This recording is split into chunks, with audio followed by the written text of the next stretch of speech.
इंसान कभी भी चंद्रमा पर नहीं पहुंच सकता। पृथ्वी विज्ञान की अधिकतम सीमा है। डॉक्टर ली दी फॉरेस्ट मशहूर वैज्ञानिक हुए, बहुत बड़े साइंटिस्ट हुए। एक स्टेटमेंट इन्होंने पास किया 1955 के अंदर, 1955 ही पास द स्टेटमेंट कि इंसान कभी भी चंद्रमा पर नहीं पहुंच पाएगा। It is impossible for a human being to cross Indian globe, earth globe, और पृथ्वी विज्ञान की अधिकतम सीमा है। लेकिन किसी बहरे ने इस बात सुना नहीं और पहुंच गया एक आदमी अपना बस्ता उठा के, जिसका नाम था इन 1969। और उसके बाद तो स्पेस जर्नी ऐसी हो गई जैसे आप और मैं अभी पतिया और बैंकॉक चले जाते हैं। लॉर्ड केल्विन बहुत बड़े साइंटिस्ट हुए, उनका स्टेटमेंट आया कि सिर्फ पक्षी उड़ान भर सकते हैं, हवा से भारी मशीन का उड़ान भरना असंभव है। इट इज इम्पॉसिबल कि हवा से कुछ भी भारा हो और वो उड़ सके, क्योंकि ग्रेविटी उसको गिरा देगा। लेकिन तमाचा मारा इन लोगों ने, तमाचा मारा और लिख के दिया कि हमने साइकिल के स्पेयर पार्ट से इंसानों को पक्षी बना दिया। साइकिल के स्पेयर पार्ट से इंसानों को पक्षी बना दिया। 16 साल लगे राइट ब्रदर्स को जहाज का निर्माण करने में। लेकिन इन लोगों ने उसकी बात नहीं सुनी कि जो कहते थे कि वायु का सिद्धांत तुम्हारे विपरीत है।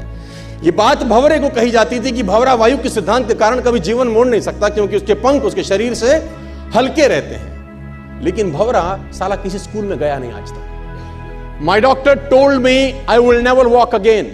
मेरे डॉक्टर ने मुझे कहा कि तुम कभी चल नहीं सकोगी। My doctor told me you will never walk again. My mother told me I would, and I believed my mother rather than doctor. Wilma Rudolph एक ऐसी एथलीट हुई जिनको पोलियो था, जिनको डॉक्टर ने कहा तू चल नहीं सकती, मां ने कहा तू चल सकती है। उसने कहा मैंने डॉक्टर की बात नहीं मानी, मैंने अपनी मां की बात मानी। 3 ओलंपिक गोल्ड मेडल जीती ये लड़की, 3 ओलंपिक गोल्ड मेडल, जिसको डॉक्टर कह रहा है कि तू चल। लेकिन मां क्या बोलती है? मैं आपको उदाहरण देना चाहूंगा सर। बहुत छोटे थे अल्बर्ट आइंस्टीन, दुनिया के महान वैज्ञानिक में से एक हुए, मंद बुद्धि कहा जाता था। 8 साल के थे, घर पहुंचे, मां को चिट्ठी दिया। When he was 8 years old, came to his home, given a letter to his mother. मां को एक चिट्ठी दिया, मां ने वो चिट्ठी पढ़ा। 8 साल के थे और चिट्ठी में प्रिंसिपल का खत था उसकी मां के नाम। प्रिंसिपल ने ये लिख के भेजा कि आपका बच्चा विलक्षण प्रतिभा का धनी है, ग्रेट पावर है इसके अंदर, क्योंकि बहुत बड़े साइंटिस्ट बने, बड़े हो गए। मंद बुद्धि बचपन में समझा जाता था। आपका बच्चा विलक्षण प्रतिभा का धनी है, इसके अंदर असीम संभावनाएं हैं। तो हमारा स्कूल, हमारी मैनेजमेंट, हमारी फैकल्टी, हमारा टीचर इस लायक नहीं है कि हम आपके बच्चे को अच्छी शिक्षा दे सकें। तो it's better for you to take care of your son. आप अपने बच्चों को अपने घर में पढ़ाइए, हम लायक नहीं है कि आपके बच्चे को पढ़ा सके। और उसकी मां ने पढ़ते पढ़ते आंखों में आंसू ले आई और उसने बच्चे को कहा कल से तो स्कूल नहीं जाएगा, मैं तेरी परवरिश घर पे करूंगी, क्योंकि तेरा टीचर तुझे इस लायक नहीं समझता। मतलब वो अपने आप को इस लायक नहीं समझते। बच्चा खुश हुआ, मोटिवेट हो गया और लग गया। उसकी मां का निधन हो गया। वो अल्बर्ट आइंस्टीन बहुत बड़े साइंटिस्ट हो गए।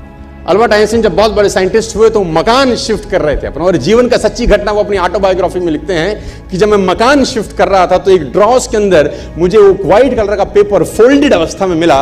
मुझे समझ नहीं था कि क्या है। मैंने उसको फोल्डिंग अवस्था से मिट्टी को हटा के जब खोला तो वो उस टीचर का लेटर था जो बहुत साल पहले टीचर ने मेरे हाथ में दिया था और मैंने अपनी मां के हाथ में रखा था। अब वो बड़ी उत्सुकता के साथ उस खत को पढ़ने लगे। जैसे उन्होंने खत पढ़ना शुरू किया और वो जार जार होकर रोए। उसमें लिखा था कि तुम्हारा बच्चा मंदबुद्धि है, ये हमारे स्कूल के लायक नहीं है, इसको आज के बाद हमारे स्कूल में मत भेजना, इसकी परवरिश खुद किया। मां ने उल्टा पढ़ा, मां ने उल्टा पढ़ा कि नहीं, ऐसा नहीं है, तू सब कुछ कर सकता है, तेरे हाथ पास पावर है, तेरे में प्रतिभा है, यू कैन डू वंडर्स।